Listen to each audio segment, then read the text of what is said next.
First time ko kung ginamit ito. Sana pa ang labit ko.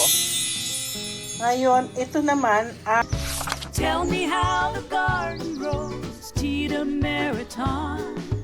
Warm hands guide the soil where the hope is sown. magandang gabi po. Ako po ay gagawa ngayon ng ulam namin. Ulam namin sa opisina, pero actually, gagawa po ako ng embotito. Last time gumawa na po ako ng embotito. Kaya lang, matagal na. Pero ito ibang klase, magiging different way ng paggawa ng embotito. So ang embotito na gagawin ko po ay ito po ay magiging reserve para sa kung sakaling magutom po kami, meron kaming makukuha sa ref kasi may ref ang opisina namin. So sabi sa akin kaganina, request nila kung pwede daw po ako gumawa ng embot. So gagawa po tayo ng embotito. So of course, meron na po tayong meat, tapos mga sibuyas, relish, green bell pepper, carrots, cheese, tapos nandun yung hotdog. Mamaya, isa pa procedure ko po to. Gagawin natin itong garlic. So lahat po ang anin natin ito. Mukhang madami na to. O tama lang siguro ito. Tama na ito. So ito ay machine gun wounds, war type wounds, and it's a hospital were overwhelmed. They just did not have the personnel to accept so many with military grade. He was shocked at the indiscriminate nature. ilalagay natin dito. So ito ilalagay natin dito sa gilid. Sa isa na to, mukhang madami yata akong nagawang Wow. So gagawa po tayo ng sibuyas. Babawasan ko kasi parang ang dami po, oh.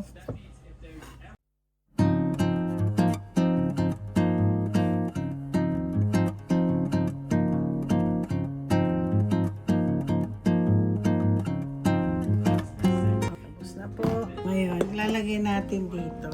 Ngayon, ilalagay natin itong sibuyas dito sa gilid. Oh. Ngayon, balik na naman natin at ako ay mag-chop. Chop-chopin naman natin this time. Ito, tanggalin natin.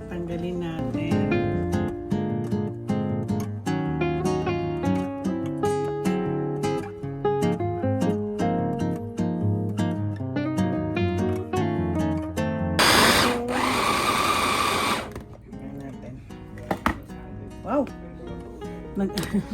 Tingnan nyo. Manipis na na siya, oh. Lalagay natin ito dito. Ayan. Ito naman. Parang bakit may juice? Nagkaroon ng juice tong ko. Ayan. Ayan. Ayan. So, ang susunod natin ay itong mga carrots. Ang carrots na chop din natin siya. May carrots po ang aking embutido. Parang kulang pa yan. Lagdagdagan ko pa. So, ito pala. Yan.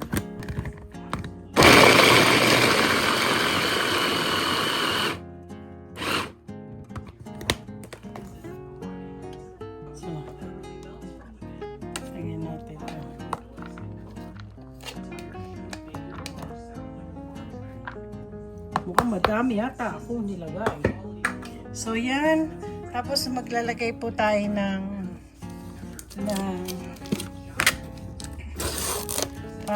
pasas. Lalagyan natin ng pasas ang ating ayan. Damihan lang natin ng konti kasi mukhang malaki din naman kasi itong ginawa ko.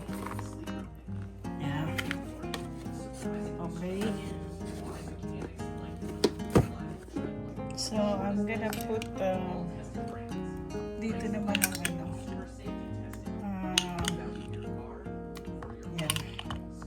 yan. Yan na po lahat at magaan tayo ng itlog. Yan. Kasi marami to. So, damihan din natin yung itlog.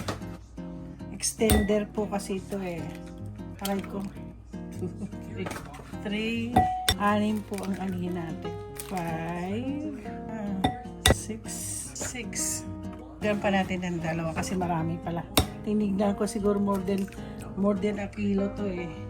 Siguro mga 2 or 3 kilos na yan. Kasi sa isang kilo, 4 na eggs. So, okay, so, ilalagay natin to dito.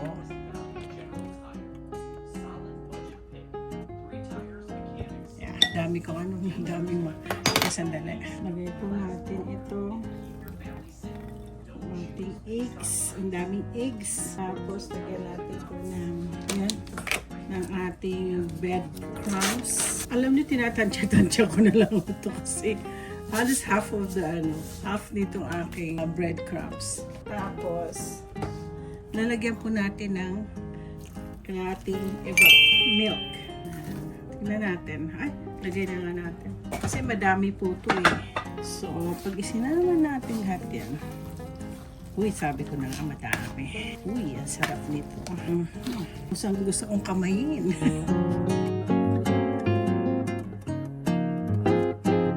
Lalagyan ko ng kosher salt. Kahit anong salt. Naano lang kasi ako eh. Alam niyo naman ako. Health-wise. Ito yung kinakain ko ng mga juto eh. Na mga kosher salt. Saka pepper. Natin black pepper. Yan, tingnan niyo po ito. Marami pa po. Ako balatan pa talaga. Tamang-tama lang yata. Lagyan ko pa ng parang gusto kong kamayin na. Sorry, humuhugas mo na ang kamay.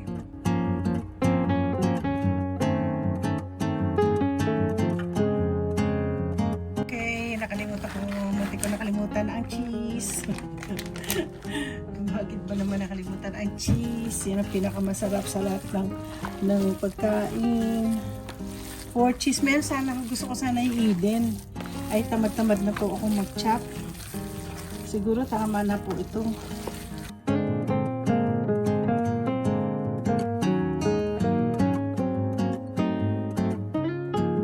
Nakalimutan ko mag-boil ng itlog. So, may itlog ang aking embutido at meron ding hotdog. Pagsasamahin ko yan pag ako nag-prepare kay mamaya. Okay guys, kukuha lang ko ng konti. Titikman natin kung tama po yung flavor ko. Ngayon, piprito lang natin dyan. Saglit. Kung masarap siya. So, ganyan po. Kailangan ko tikman nyo kung tama ang inyong pagtimpla. Okay, I'll try this meat if it's okay.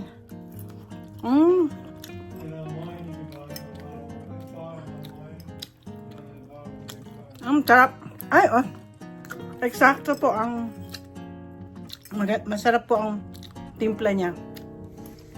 Okay na ako. Okay. Subukan natin lagyan ng konting butter. Aking yan. Subok lang to subok lang. Yan. Ay! Parang mahaba. Dapat balit lang. Okay. Natin, kamay-kamayin natin. Okay. Kaya isang buo ang lalagay ko. Isang buong hotdog. At lalagyan po natin na yan. Ay, sana ganun Nagdagan pa natin.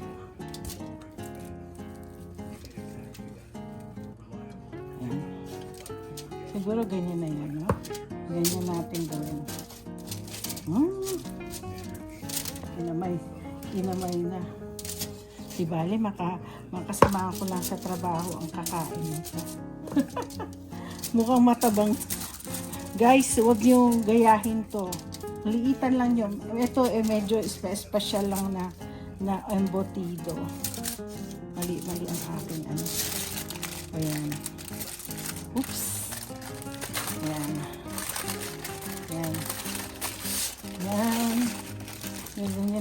natin at chalalala. Mukhang malaki. Malaki siya. So, ito yung ibibake ko. Ang lalaki to.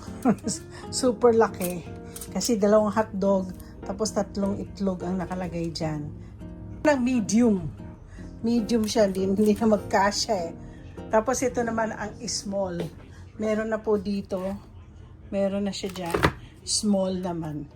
Grabe, may large, medium, and small ako. So, it's still cooking. Wala pa siyang 30 minutes. So, tingnan niyo po. Oops. Tapos ito medyo init. First time ko kung ginamit ito. Sana para sa siopaw to eh. Ginamit ko na lang muna. And meron kasi kailangan malinis to. Lilinisin ko. 1 hour din yan. Okay, good morning na kasi today, kasi kagabi, buong araw ko talagang niluto ang aking embutido. Kasi ang dami kong embutido, siguro 1, 2, 3, 4, 5, 6, 7, 8, 9, 10, 11, 12, 13, 14 ang nagawa kong embutido. Pero mga yan, itatago. Pinakita ko sa inyo yung may large, medium, small. So anyway, ang difference ng embutido ko today is last time nag-embutido ko, binake ko. Hindi ko siya in-steam. So, ang difference, ito po yung na-steam. Ito po yung jumbo ko malaki. Ang na-bake. Tingnan natin po kung anong difference ng steam. Tikman natin ito, steam.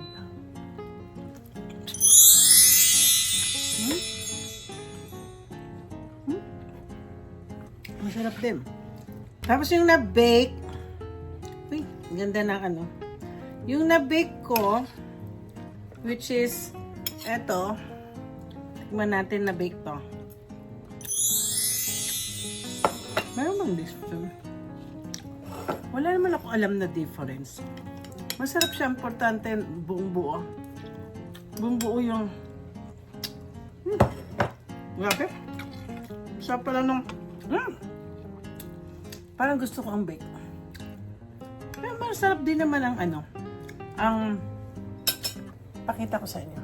Ito po ang na-bake ko. Ngayon, ito naman ang ito yung na-steam. Pareho rin naman ang lasa, pero mas malasa po ang itong na-bake ko. Masarap siya. Yan. So guys, ito na po ang aking embutido. So don't forget to like and subscribe. Alam ko po gumawa na ako last time ng embutido, pero ito yung the difference ngayong araw, itong ginawa ko is yung na-steam tsaka i-bake. Last time binake ko lang talaga. So anyways, wala naman pong difference. So ito ang pagkain namin, naabutin to na 1 buwan. O ito para sa, hindi ko to ititinda, pero pwede kayo magtinda na embutido. Yung ginawa ko, maybe it's okay. So don't forget to like and subscribe.